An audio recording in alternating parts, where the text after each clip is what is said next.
Welcome back to our fourth lecture of engineering metrology. Let us see in the previous let us take a review of last lecture. In the last lecture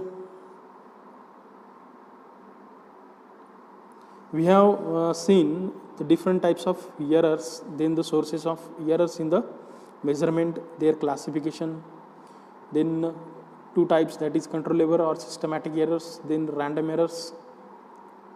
Then these are some types of controllable errors, that is calibration error, ambient or environmental error, then stimulus or contact pressure, then avoidable errors or observational errors, and the second type, that is random error or unavoidable errors, then the sources of random errors, then the difference between the systematic error and random error.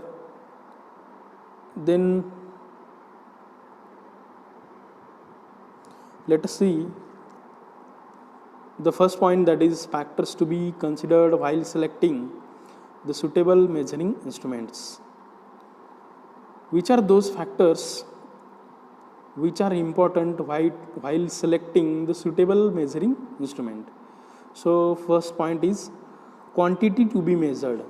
Okay, what we have to measure, what we have to actually measure, length, height, angle, or whatever parameter that we have to measure, so that the selection of instrument, that is particularly depends upon what we have to measure or the quantity being measured. Then the second point, that is the range of measuring instruments.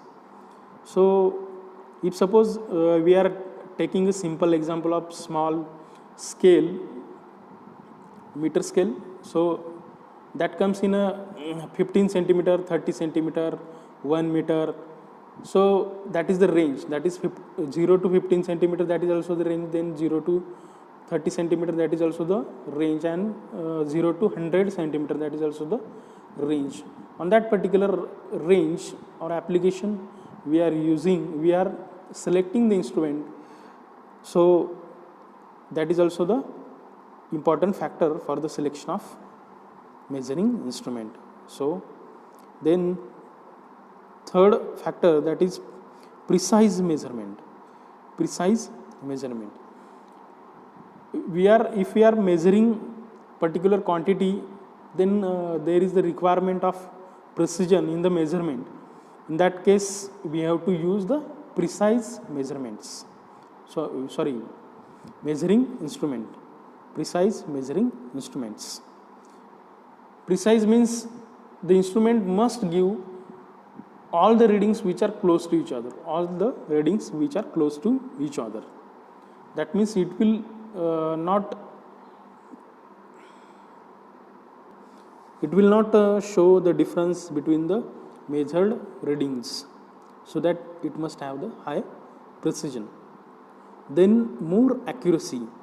This is also the important factor, because for the more accuracy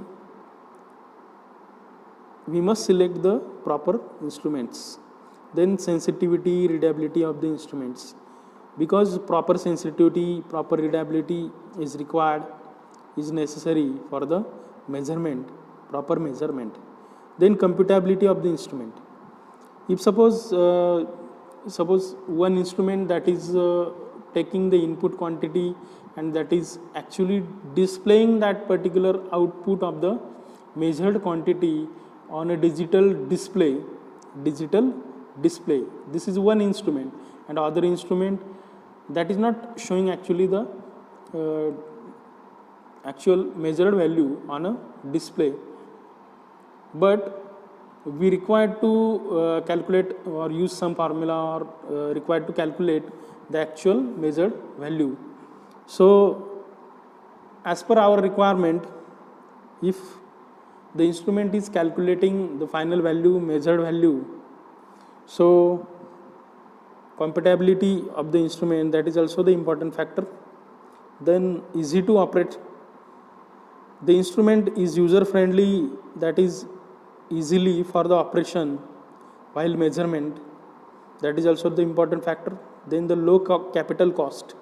The cost of the measuring instrument that must be very low, then easy for the maintenance at low cost. If suppose that instrument has some maintenance, in that case we can easily repair that with the low cost components, then simple in design and constructional details. Whatever the instrument is that is simple in design, that must not be complicated. It doesn't have any complicated parts, so simple constructional features that are included in the measuring instruments. So these 10 are all the factors for the selection of suitable measuring instrument.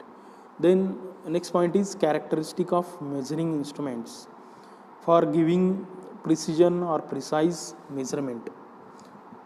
As we know that precision is the repeatability of measuring process or repeatability of measuring instruments, that means to give repeated readings for multiple times. That property of the measuring instrument is known as the precision. So as to achieve that precision, the instrument must have the following characteristics. First is the higher degree of sensitivity.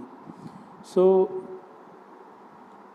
as to get the proper precision, the measuring instrument that must be sufficient sensitive. Because of that sensitivity, we will get the close reading or the repeated readings to each other. Then high degree of accuracy, that is also the important factor, because if the instrument doesn't have high degree of accuracy, in that case there is the production of error, then that instrument will not give us the actual measured value or the actual readings. Then good amplification. The measuring instruments have good amplificated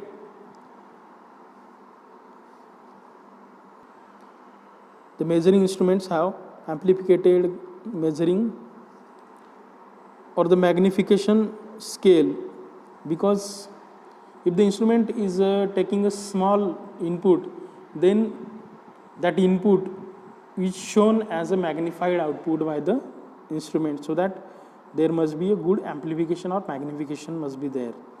So proper calibration, next point, proper calibration of measuring instrument is required so as to get the proper precision. Then minimum inertia, that means whatever the measuring instrument parts that has a very low weight, so that it will not provide or it will not add some additional pressure so as to produce the contact pressure error, so that the measuring instruments have a very less weight, then less wear and tear. The measuring instrument or the parts of measuring instruments have a less wear and tear, so that there is the accuracy of the measuring instrument is maintained and also it will give the precise measurement. So these are the characteristics of high precision instruments. Then precautions while using an instrument. The first precaution is the finished and polished contact surface of the measuring instruments that should not be touched by the hands.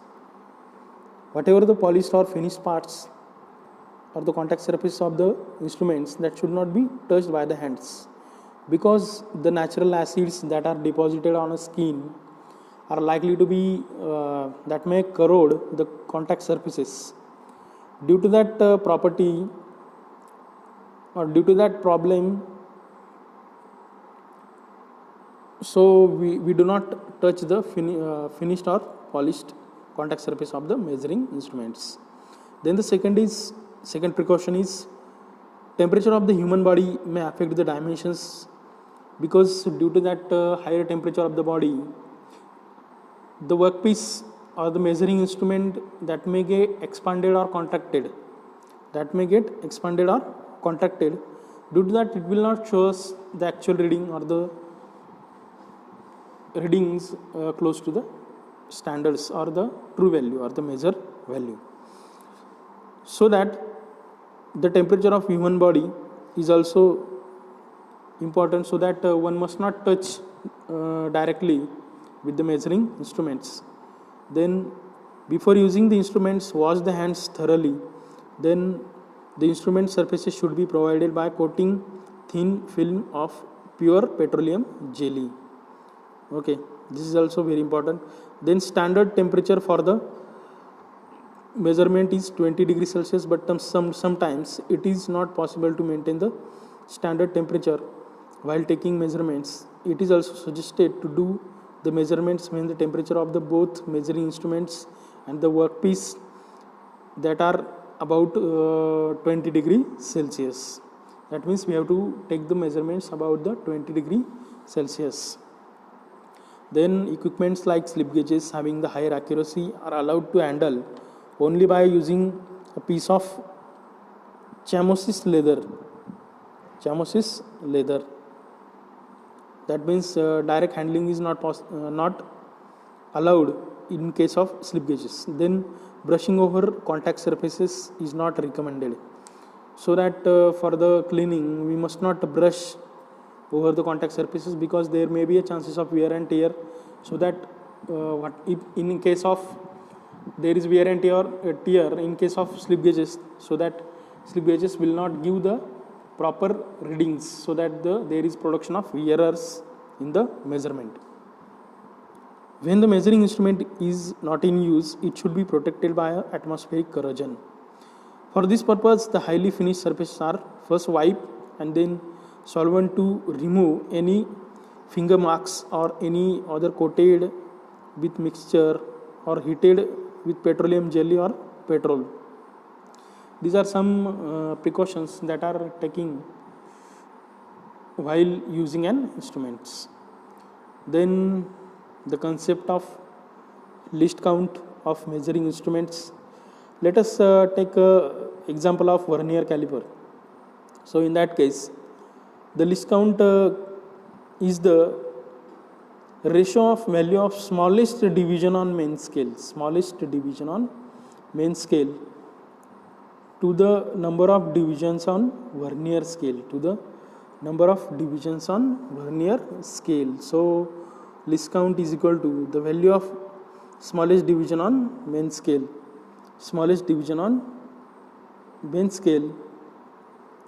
to the number of divisions on vernier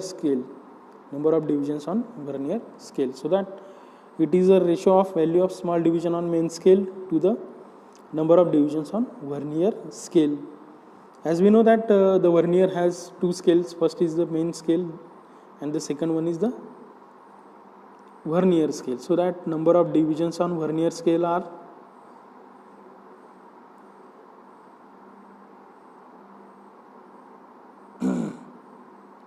number of divisions on vernier scale are 50, and the smallest division on main scale, that is 1 millimeter. So that if 1 is divided by 50 is equal to 0.02. In the figure we can see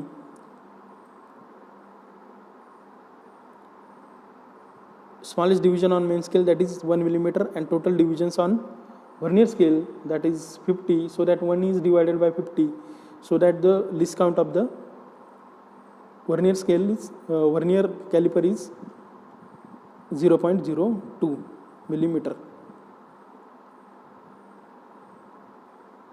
This is also the another method.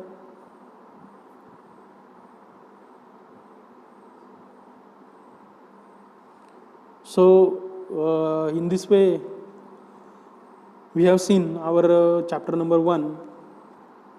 So this is the assignment number, some questions for the assignment number 1.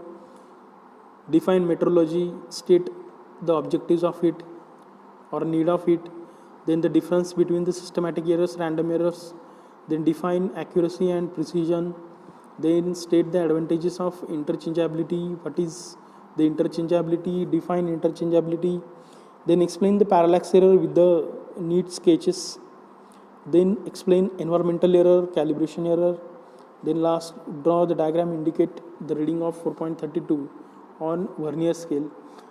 In this only the last question that is pending, because that is related to the practical. Okay, so that we will take at the time of practical. That will be our first practical. In that practical we will take this problem. Okay, so everyone try to solve this assignment. Okay, thank you.